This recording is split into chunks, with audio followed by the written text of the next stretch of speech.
আসসালামু আলাইকুম। আইগেস ইউনাইটেড সকালের খবরে আমন্ত্রণ জানাচ্ছি আমি মোহাম্মদ ইফতেখার। শহীদ রাষ্ট্রপতি জিয়াউর রহমান ও সাবেক প্রধানমন্ত্রী খালেদা জিয়ার কনিষ্ঠ সন্তান আরাফাত রহমান কোকোর ৫৭তম জন্মদিন আজ। রাজনৈতিক পরিবারের সন্তান হলেও একজন ক্রীড়া সংগঠক হিসেবে নিজেকে অনন্য উচ্চতায় নিয়ে গিয়েছিলেন তিনি। বাংলাদেশ নারী ক্রিকেটের পথ চলা শুরু হয়েছিল আরাফাত রহমানের উদ্যোগেই। কোকোর জন্মদিনে বনানী কবরস্থানে শ্রদ্ধা নিবেদন করবেন বিএনপি ও অঙ্গ সংগঠনের নেতাকর্মীরা। এছাড়া নয়াপল্টনে আলোচনা সভা ও দোয়ার আয়োজন করা হয়েছে। নিলয় মজুমদারের রিপোর্ট। তিনি ছিলেন আড়ালের মানুষ, অথচ অনিন্দ আলো তাকে আলোকিত করেছিল তার কর্মে। রাষ্ট্রপতি পিতার পরিবারে জন্ম নিয়েছিলেন নিতান্ত সাধারণ হয়েই। আরাফাত রহমান কোকো নীরবতার ভাষা দিয়েই যেন বুনে গেছেন না বলা কথকথা। তার কাজ তাকে পৃথক করেছে পরিচয়ে। দেশের ক্রীড়াক্ষেত্রে আলো ছড়িয়েছিলেন নিভৃতে, নীরবে। ব্যক্তিগত জীবনে খুবই সাধারণ ও অন্তর্মুখী থাকলেও ক্রিকেটে তার নাম অবিস্মরণীয়। রাজনৈতিক পরিবারের সন্তান হয়েও বোর্ডের অধীনে কাজ করেছেন ডেভেলপমেন্ট কমিটির চেয়ারম্যান হিসাবে। হাই পারফরমেন্স ইউনিট গঠনের মাধ্যমে ভবিষ্যৎ ক্রিকেটার তৈরির পাইপলাইনের সূচনা হয় তার হাত দিয়ে। এছাড়াও মিরপুর শেরে বাংলা স্টেডিয়ামকে আধুনিক স্টেডিয়াম হিসাবে রূপান্তর থেকে শুরু করে বগুড়ার শহীদ চান্দু স্টেডিয়ামে পেসবান্ধব উইকেট তৈরি, ক্রিকেটকে নিয়ে আরাফাত রহমানের পরিকল্পনা ছিল সুদূর প্রসারী। শুধু তাই নয়, বাংলাদেশের নারী ক্রিকেটের পথ চলাও শুরু হয়েছিল তার হাত ধরে। যখন আমরা মেয়ে ক্রিকেট দল গঠন করার উদ্যোগ গ্রহণ করি, তখন আমি এটা আধুনিক ক্রিকেটের রূপকার মরহুম আরাফাত রহমান কোকোকে জানাই। তাকে জানানোর পরে সে এটা বলল যে আলহামদুলিল্লাহ, এটা অনেক ভালো, মেয়েরা ক্রিকেট খেলবে, এটা তো অনেক ভালো কথা, অনেক ভালো উদ্যোগ। তো ওই যে মেয়েদের যে পথ চলা, তারপরে কিন্তু তারা আর পিছনে তাকায়নি। ক্রিকেট কূটনীতিতেও আরাফাত রহমানের অবদান ছিল অসামান্য। আমাদের এই স্টেডিয়াম তৈরির ক্ষেত্রে কনসালটেন্ট, তারপরে আমাদের আম্পায়ার্স এডুকেশন, তারপরে আমাদের গ্রাউন্ড স্টাফদের এডুকেটেড করা, সব কিছু কিন্তু তখন অনেক সহজ ছিল। এবং আমাদের অনেক খেলোয়াড়কে ওরা কোচিংয়ের জন্য অস্ট্রেলিয়াতে নিয়ে ইনভাইট করে নিয়ে গিয়েছিল। তো সব কিছু সম্ভব হয়েছিল আমাদের আধুনিক ক্রিকেটের রূপকার মরহুম আরাফাত রহমান কোকোর কারণে। ক্রিকেট ডিপ্লোমেসিতে তাকে সেরা বলা যায় বাংলাদেশের ইতিহাসে। 12ই আগস্ট 1969 সালে জন্মগ্রহণ করা এই ক্ষণজন্মা মানুষটি দেশের ক্রীড়াঙ্গনকে আরও সমৃদ্ধ করার আগেই বিদায় নিয়েছেন পৃথিবীর মায়া ত্যাগ করে। রাজনীতি না করেও শুধু রাজনৈতিক পরিবারে জন্ম নেওয়ার কারণে তাকে সইতে হয়েছে ফ্যাসিবাদী শাসনের নির্মমতা। সেই দুঃশাসন কোকোকে মায়ের কাছ থেকে করেছে ছিন্ন, ছাড়তে হয়েছিল প্রিয় স্বদেশ। 2015 সালের 24শে জানুয়ারি মালয়েশিয়ায় থাকাকালে মাত্র 45 বছর বয়সে পৃথিবী থেকে বিদায় নেন এই ক্রীড়া সংগঠক।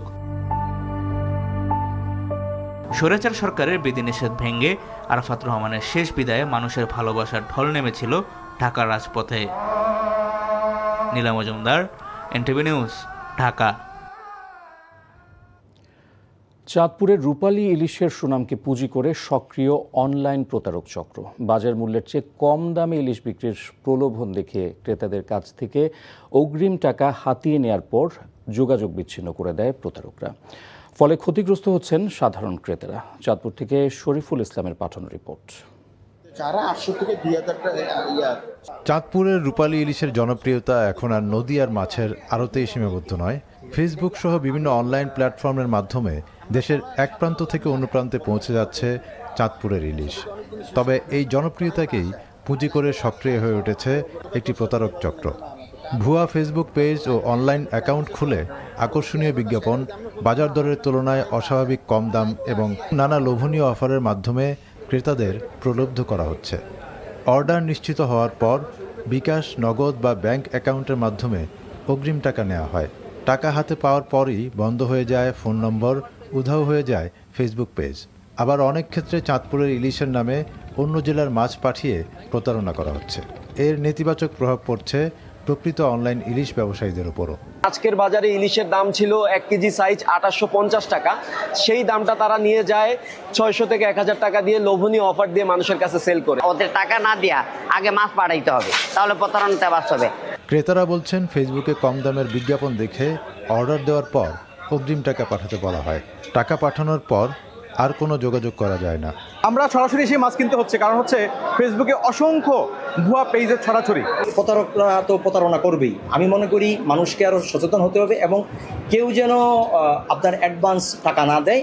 অনলাইনে ইলিশ নিয়ে প্রতারণা ঠেকাতে ইতোমধ্যে দেশের বিভিন্ন স্থান থেকে বেশ কয়েকজন প্রতারককে গ্রেফতার করেছে পুলিশ। এ বিষয়ে আমরা বিভিন্ন সময় অভিযান করে এই দেশের বিভিন্ন প্রান্ত থেকে কিছু মানুষকে গ্রেফতার করেছি। আমরা জনগণকে সচেতন করব, সেই সাথে সাথে অভিযোগ পেলে আমরা আইনগত ব্যবস্থা গ্রহণ করব। সংশ্লিষ্টরা বলছেন সচেতনতা ও কঠোর নজরদারিই পারে ইলিশের নামে প্রতারণা বন্ধ করতে। NTV news desk. 2025 সালে শেষ হয়েছে জাতীয়তাবাদী স্বেচ্ছাসেবক দলের কেন্দ্রীয় কমিটির মেয়াদ। 4 বছর পরে নতুন কমিটি গঠনের কার্যক্রম শুরু হয়েছে। এরই মধ্যে সভাপতি, সাধারণ সম্পাদক সহ শীর্ষ পদগুলো নিয়ে বিএনপির শীর্ষ পর্যায়ে দফায় দফায় আলোচনা চলছে। পদ প্রত্যাশীরা বলছেন সংগঠনকে মজবুত করার পাশাপাশি পতিত ফ্যাসিবাদী ষড়যন্ত্র মোকাবেলায় ভূমিকা রাখতে চান তারা। ইফতেখার রেজার রিপোর্ট। দীর্ঘ 1.5 যুগের লড়াই সংগ্রাম, নির্যাতন, গুম খুন, হামলা মামলা আর ভয়ের দুর্গম পথ মারিয়ে রাজনৈতিকভাবে সুদিনে এসে পৌঁছেছে বিএনপি। এরই মধ্যে রাজনৈতিক অঙ্গনে গুঞ্জন বিএনপির ভাতৃপ্রতিম সংগঠন বাংলাদেশ জাতীয়তাবাদী স্বেচ্ছাসেবক দলের নেতৃত্ব নির্বাচন নিয়ে। কারণ বর্তমান কমিটির মেয়াদ শেষ হয়েছে, বছর হতে চলল। নতুন কমিটি গঠন নিয়ে শুরু হয়েছে তোড়জোড়। সভাপতি, সাধারণ সম্পাদক ও সাংগঠনিক সম্পাদক এবং অন্যান্য পদের প্রত্যাশীরা দৌড়ঝাঁপ করছেন বিএনপির কেন্দ্রীয় নেতাদের দ্বারে। কে বা কারা দায়িত্ব পেতে যাচ্ছেন স্বেচ্ছাসেবক দলের? একঝাঁক তরুণ, আন্দোলন সংগ্রামে অগ্রগামী ও পরীক্ষিত নেতারা আশা করছেন এবার তাদের সুযোগ দেওয়া হবে। যারা রাজপথে ছিলেন, শ্রম ঘাম দিয়েছেন, সেই ত্যাগীদের নিয়েই আমি মনে করি বিগত দিনের ন্যায় সামনে সেভাবে কমিটি হবে, যেই কমিটি দিয়ে ওনার একজন সহকর্মী হিসাবে তাকে সহযোগিতা করতে পারে, ঠিক সেরকম কমিটি ইনশাল্লাহ আমরা প্রত্যাশা করি এবং ত্যাগীদের মূল্যায়ন হবে। ত্যাগীদেরকে অবশ্যই মূল্যায়ন করা উচিত। বিগত 16-17 বছর একটানা যারা এই দলের পক্ষে আওয়ামী দুঃশাসনের বিরুদ্ধে শ্রম, ঘাম, মেধা, জীবনের সর্বোচ্চ বিলিয়ে দিয়েছেন, এদেরকে যদি মূল্যায়ন না করা হয় তাহলে আমি মনে করি দলটা ক্ষতিগ্রস্ত হবে। দায়িত্ব পেলে সাংগঠনিক সক্ষমতা বৃদ্ধির পাশাপাশি কার্যক্রম নিষিদ্ধ আওয়ামী লীগ, যুবলীগ ও স্বেচ্ছাসেবক লীগের ষড়যন্ত্র প্রতিহত করার প্রত্যয় ব্যক্ত করেন পদ প্রত্যাশীরা। আমি যেহেতু এখানে দপ্তরের কাজ করেছি, আমি মনে করি আমি দায়িত্ব পেলে এই যে কমিউনিকেশন, এটা কাজে লাগিয়ে এই দলটাকে একটি শক্তিশালী ভিত্তির উপর দাঁড় করাতে পারবো। এই নিষিদ্ধ আওয়ামী লীগকে মোকাবেলা করেই আমরা কিন্তু গত 17 বছর টিকে আছি। ইনশাল্লাহ আগামী দিনেও দায়িত্ব পেলে এদেরকে মোকাবেলা করার জন্য যা যা করণীয় আমরা সর্ব ধরনের প্রস্তুতি আমাদের আছে ইনশাল্লাহ। এই ব্যাপারে কোনো ছাড় নয়। সাংগঠনিক প্রক্রিয়ার মধ্য দিয়ে নতুন নেতৃত্বের হাতে দায়িত্ব ছেড়ে দিয়ে তাদের সহযোগিতার কথা বলেন স্বেচ্ছাসেবক দলের বর্তমান সভাপতি। নতুন নেতৃত্ব আসুক, নতুন নেতৃত্ব আসলে সংগঠনটা চলমান থাকবে, ভালো থাকবে। সবাইকে নিয়ে আমরা যেভাবে এই সংগঠনটাকে চালিয়েছি, আমাদের ভবিষ্যৎ প্রজন্ম যারা এই নেতৃত্ব দেবে তারা এই সংগঠনটাকে সেভাবে সকলের সাথে সৌহার্দ্যপূর্ণ পরিবেশ বজায় রেখে, সকলের সাথে সম্পর্ক বজায় রেখে, সকলের মতামতের ভিত্তিতে সংগঠনটাকে সামনের দিকে এগিয়ে নিয়ে যাবে, এটাই প্রত্যাশা। নতুন নেতৃত্ব আসলে স্বেচ্ছাসেবক দল আরও গতিশীল হবে বলে আশাবাদী বর্তমান কমিটির নেতারা। Iftekhar Reza, NTV news, Dhaka. 23 বছরের অপেক্ষা শেষ হচ্ছে আগামীকাল। ডারউইনে 2 ম্যাচ টেস্টের প্রথম টেস্টে অস্ট্রেলিয়াকে চ্যালেঞ্জ জানাবে বাংলাদেশ। খেলাটি শুরু হবে ভোর 6:30টায়। অস্ট্রেলিয়ার বিপক্ষে সাদা পোশাকে 6টি ম্যাচ খেলেছে বাংলাদেশ। 2017 সালে মিরপুরে একমাত্র জয় বাদ দিলে 5টিতেই হেরেছে শান্তরা।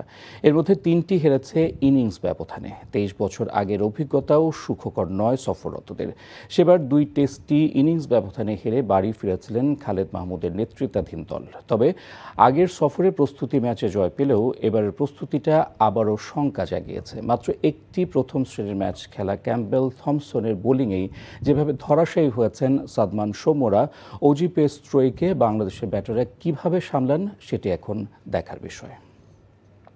আর এই ছিল সকালের খবরে। এই খবরের ভিডিও সহ আপডেট জানতে ভিজিট করুন এনটিভি অনলাইন www.ntvbt.com। এছাড়াও এনটিভির জনপ্রিয় সব অনুষ্ঠান ও খবরের আপডেট জানতে ভিজিট করুন আমাদের ইউটিউব ও ভেরিফাইড ফেসবুক পেজ। 12টায় মধ্যাহ্নের খবর দেখার আমন্ত্রণ রইল। ধন্যবাদ সবাইকে।